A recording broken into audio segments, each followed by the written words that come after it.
several months in driving our activity to a much more of a homebound center.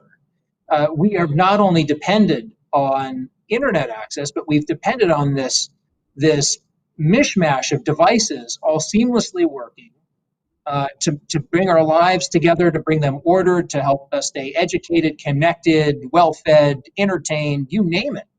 And so in thinking about the role of all of these devices, which I'll broadly describe as the Internet of Things, it really made so much sense to bring on an expert on the Internet of Things to talk about the role the Internet of Things has played in the current environment and the role that it can play going forward, not only to help us all adjust to the world that we find ourselves in, but also to tackle some really meaningful challenges and problems. So I am so pleased today to be joined by Greg Kahn, the founder and CEO of the Internet of Things Consortium.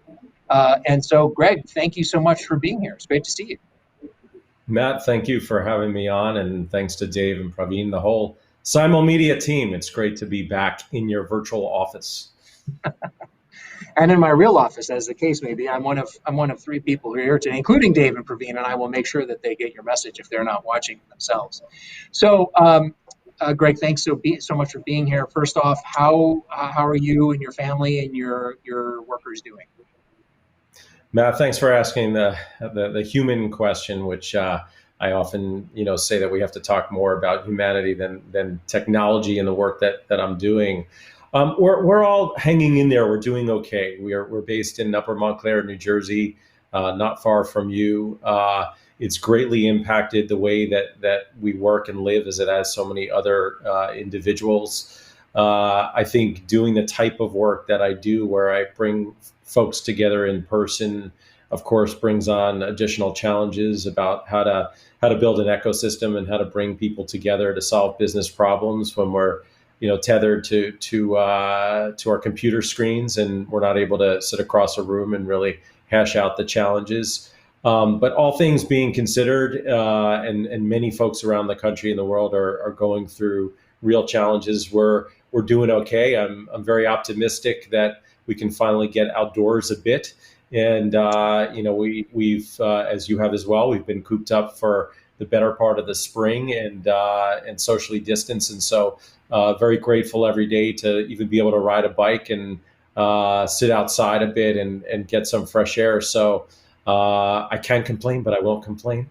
Just happy to plug forth. And I hope you and your family are healthy as well. Thank you very much. I appreciate it. We're hanging in there too. It's a good word, good phrasing, and probably the most common one I hear when I ask the question, "How you doing?" Hanging in there. It seems to be the common one. Tell us what is the Internet of Things Consortium? Yeah. So as it's known as the IOTC. It's a platform, a group of dozens of companies that meet regularly, get together to talk about business issues related to frontier technologies.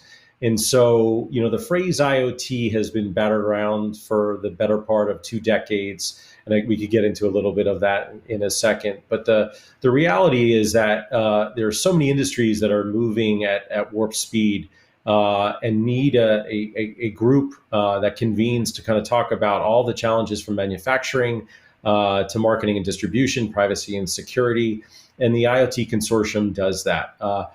We cover 5 specific areas of frontier technologies, and those areas are smart cities, connected homes, connected health and wellness, connected transportation, which includes autonomous vehicles, and retail transformation. And our members are really broad by design. We cover every industry vertical. They include companies like Comcast and Disney, Procter & Gamble and MasterCard, Verizon and Whirlpool, Avis Budget, you name it. We've got a really interesting cross-section of companies that come together around these particular areas.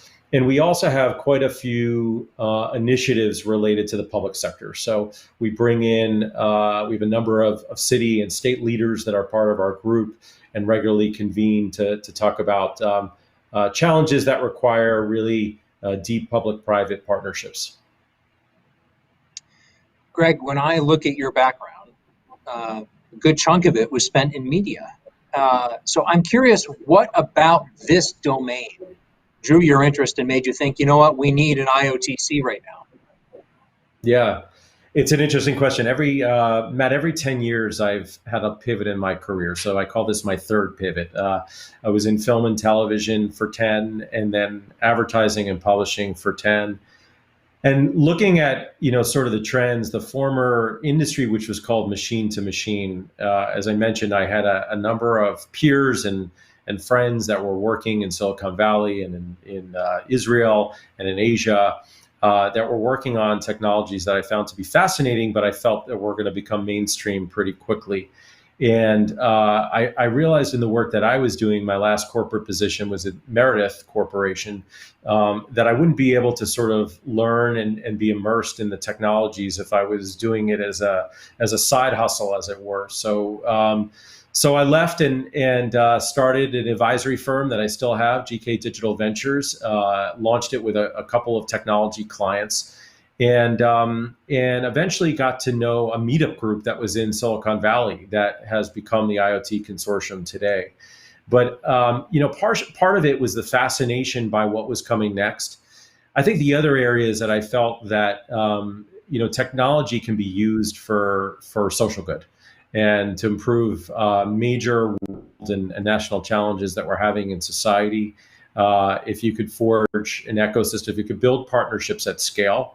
And I really wanted to, in this kind of third chapter of my career, raising a family, I wanted to be part of that. I wanted to be part of solving some major challenges that society was facing with technology players. So for those reasons, I was attracted to the Internet of Things broadly, and serendipitously came across this meetup group that asked me to turn it into an association, which was nothing like I had ever done in my life. We could spend an entire conversation talking just about how to navigate career pivots like the kind that you described. I mean, the first first going into film and television, that's your first foray, and pivoting from that into advertising. It's an adjacency that feels quite like it could be very, very manageable. Not hard for me to imagine. I suppose that's the phrasing that I would go for. But going from that to the Internet of Things is a substantial change. And now, as we think about all the 5 missions that you described, man, there isn't one of them that isn't really, really relevant right now. So much of it laid bare because of the effects of the pandemic and the economic fallout. So let's get into the role that IoT, the Internet of Things, has in really making substantial societal improvements of the kind, Greg Kahn, that pulled you out of the world of advertising and into this world of the Internet of Things. Before I launch into a few of these issues that the Internet of Things can really have an important role to play, I will say, if any of you are watching this and would like to ask a question of Greg Kahn, if you have a question about the Internet of Things, about its future, about its role in society, about its value, about areas that maybe where it needs some shoring up, you can ask it. We have eyes on every channel in which we're broadcasting. I will make sure to get your question on the air, and if for whatever reason we run out of time before I can get all the questions to Greg, we'll follow up offline and get those answers posted to our blog. So, Greg, let me start with the notion of how IoT specifically can address some of the society's really big, meaty questions and issues and challenges we have today. And it feels like there's none that's more important and more top of mind right now than the subject of diversity and inclusion. So tell me, what role can Internet of Things play in increasing opportunity, access to opportunity, and the diversity and level of inclusiveness that organizations all over the country are able to then offer to people to join in? Yeah, Matt, let me take a quarter of a step back here and just sort of address what IoT is, and then get into the diversity and inclusion equation.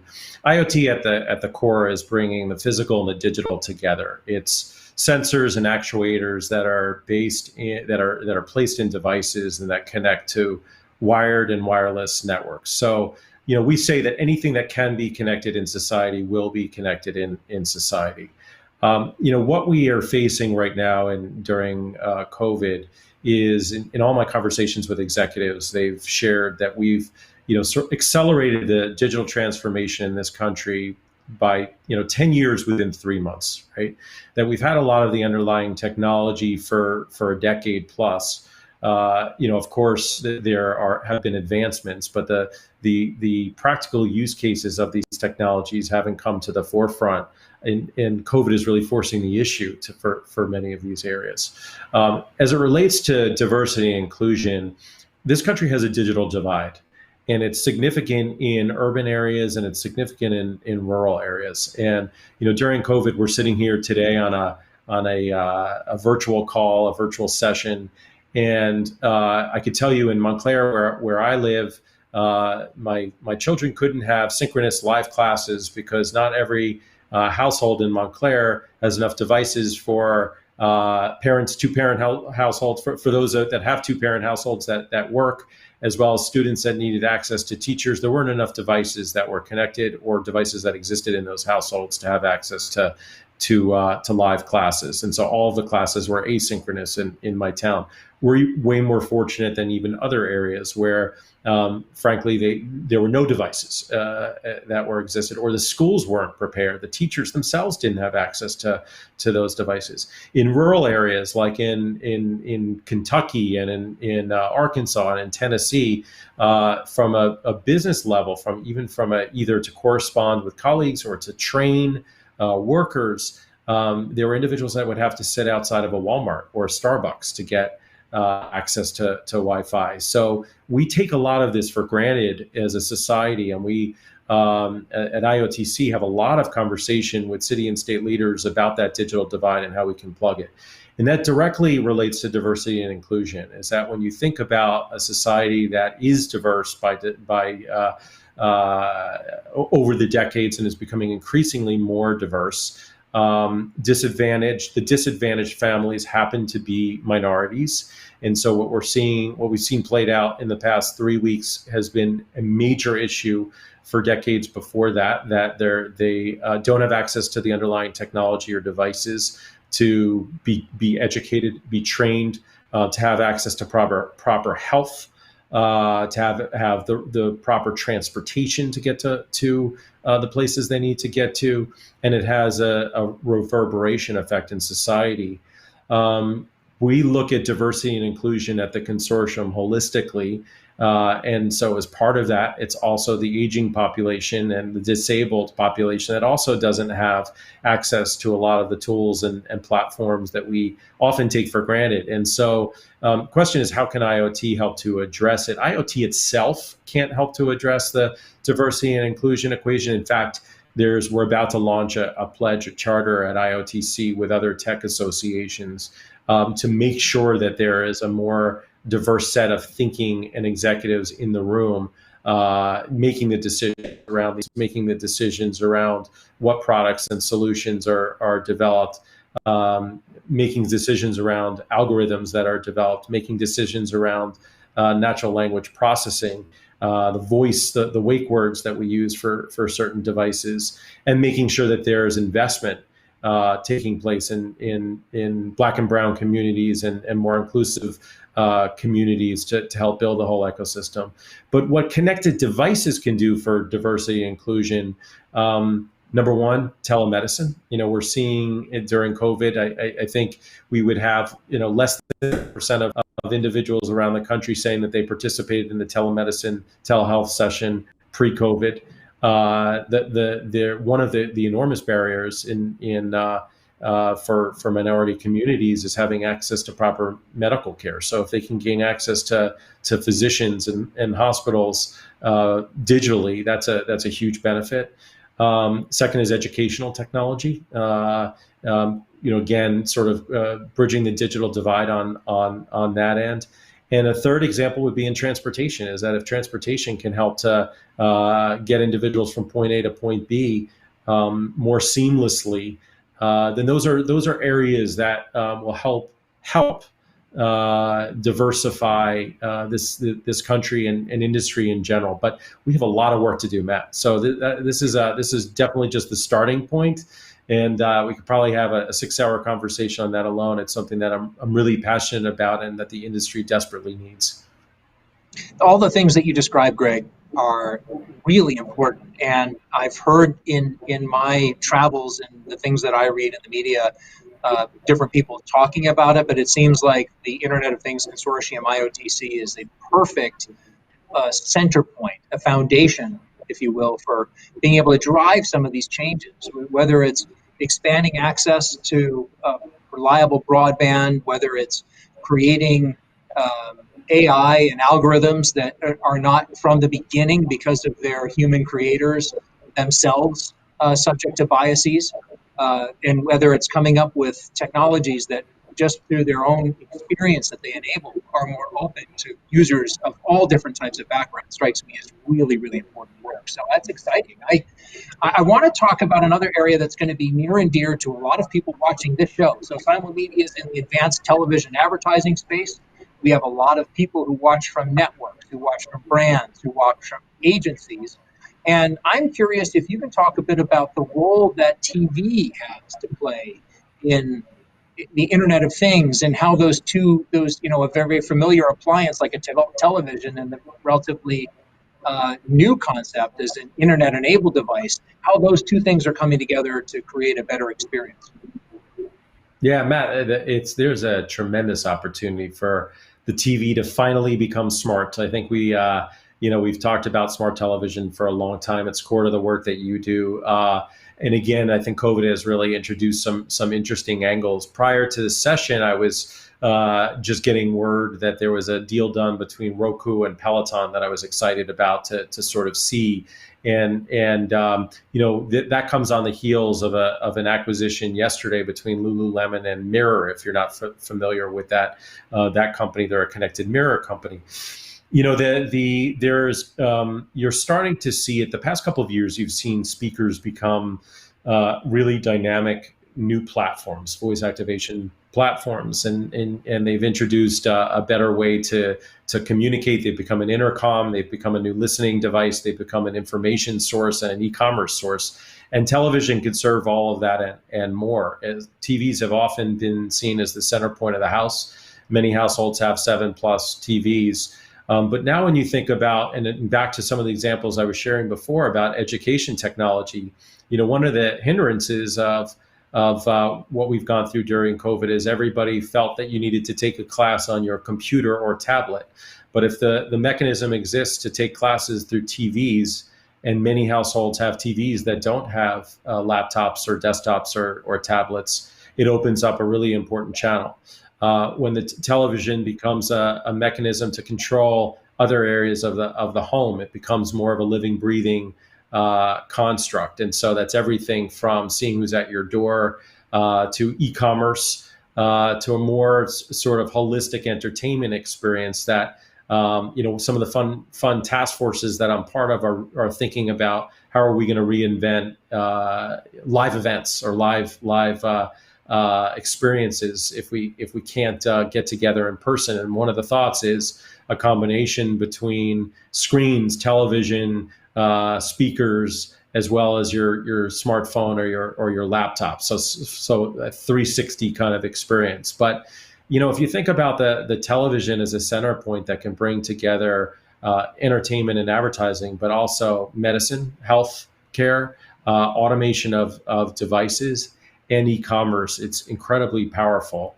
And thinking about the data that flows through that's relevant to your whole advertiser base, it's an incredibly powerful means. I think the next sort of step to this, and my excitement in seeing the deal between Roku and Peloton, is thinking about how can connected devices on the home or on the body sync to the television. We have many OTT channels and networks that have launched over the past year.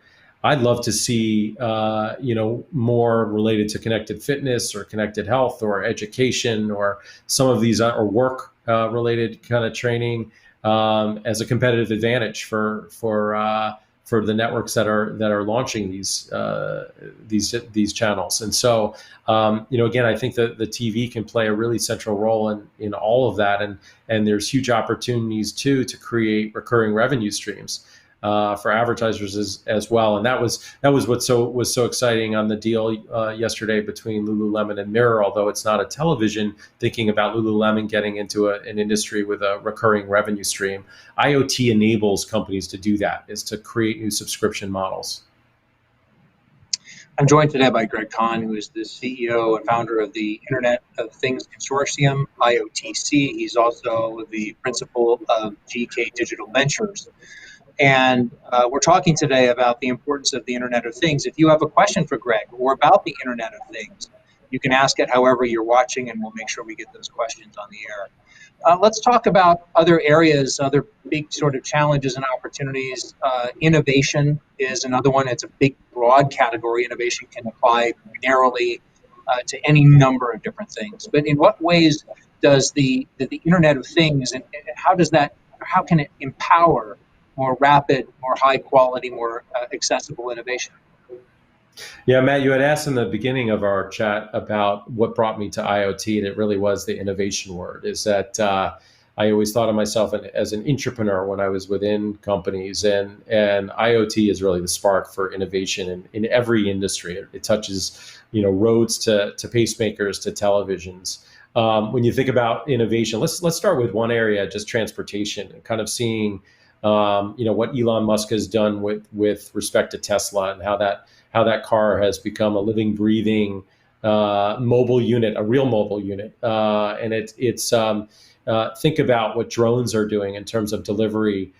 Think about connected tractors and the idea of automating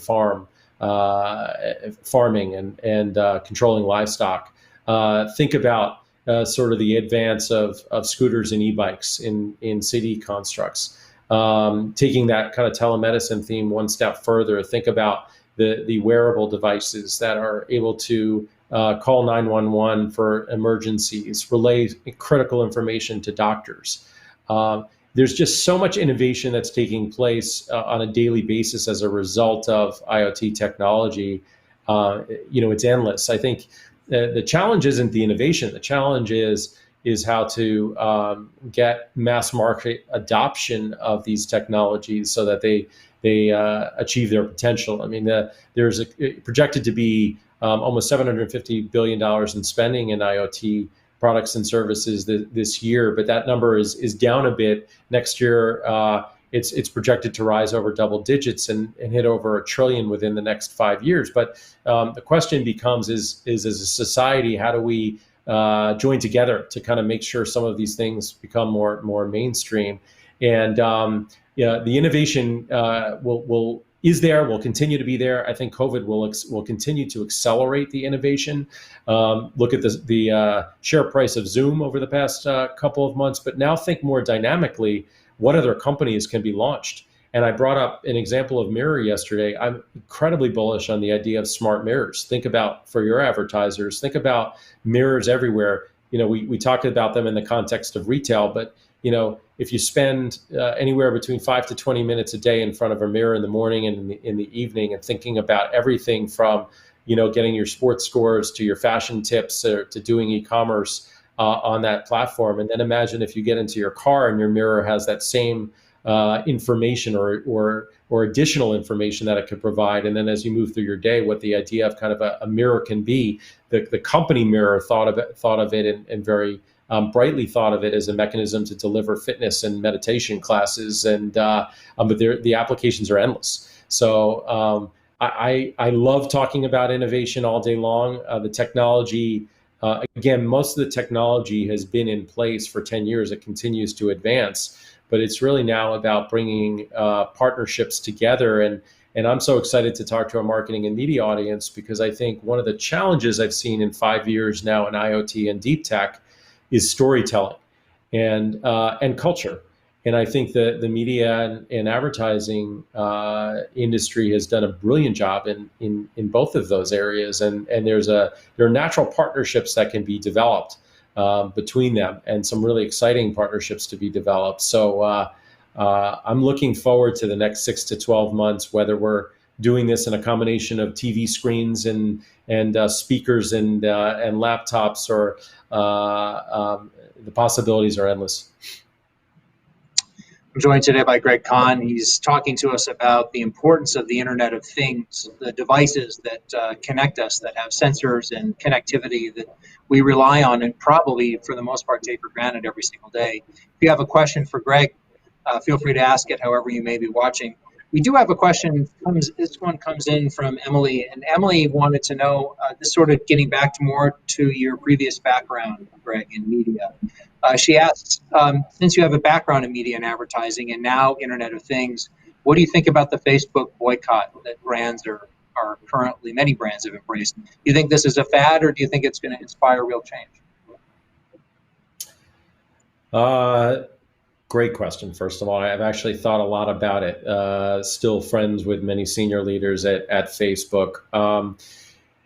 I think diversity and inclusion is an enormous problem in society. I think that the concentration of power is too great with 5 companies, 5 to 7 companies in the U.S. and which includes the advertising spend within those companies. And I think they have a greater role to play in society than entertaining and keeping people connected. I think that they've become an incredibly powerful platform that informs elections and policy and business interest. And so I think from the advertising marketplace as a whole is very powerful, and in many ways can signal a shift in direction. And clearly, the early players, including Verizon and Unilever, that took a stand. There are many others, but those two were early. To say that we're not going to support this, there's not enough that's being done. That was on the heels of the threatened boycott from the NAACP and ADL and others. I think I think that we, if there's one learning from this to take away, is that tech companies are not doing enough in terms of diversity and inclusion, and not doing enough as it relates to fake news. And I think the data is incredibly powerful, as we all know. So I think it's an important stand that the advertisers took. I think advertisers have an even greater role to play in terms of the rollout of these platforms. And I was sharing before about TV, which has been a safer place to advertise. But I think there are a lot of areas in society that I think Facebook could help. In terms of the digital divide. We were talking about that, Matt, prior to the show as well, and thinking about not just entertaining and not just connecting people, but also playing a bigger role in society to laying down the infrastructure to help these disadvantaged parts of the population. And so my hope is that the boycott is not just about where the ad dollars are spent, but more about kind of their role as an enormous technology power to affect the rollout of devices and services in the country. And one other final note with Facebook. Facebook launched a product called Portal. It's part of their hardware division, falls under Oculus as well. And I had really hoped, and this is a call out to them, that Portal is a device that goes on their units that are counter-based, but they're units that actually are attached to televisions and connect people via the TV. I would love to see Facebook give portals to disadvantaged youth and school systems to keep people connected, and to give it to them for free, because they gain a lot from the advertising and from the e-commerce. But if they have the capability to provide the hardware that so many are desperately needing, I think this is the time that it should be delivered to really deliver on the promise that they've put out there about connecting the world and connecting everybody in society. So those are my not so short thoughts on the current Facebook situation. Emily, thank you so much for your question. We are basically out of time, but before we adjourn, you've got a couple of ways for folks to learn more about IOTC and about your venture, GK Digital Ventures. Cliff, why don't we go ahead and show those websites, and Greg, why don't you talk a little bit about how folks can learn more about you and learn more about the work you do? Yeah, thanks again, Matt. So if you're interested in the consortium aspect, I described a lot about that. I am also raising an IoT fund under the GK Digital Ventures side of my business, which is my advisory side of the business. So you can reach me on either of those platforms. I don't know if the addresses are there, but it's www.gkdigitalventures.com or www.ioffthings.org are the two companies.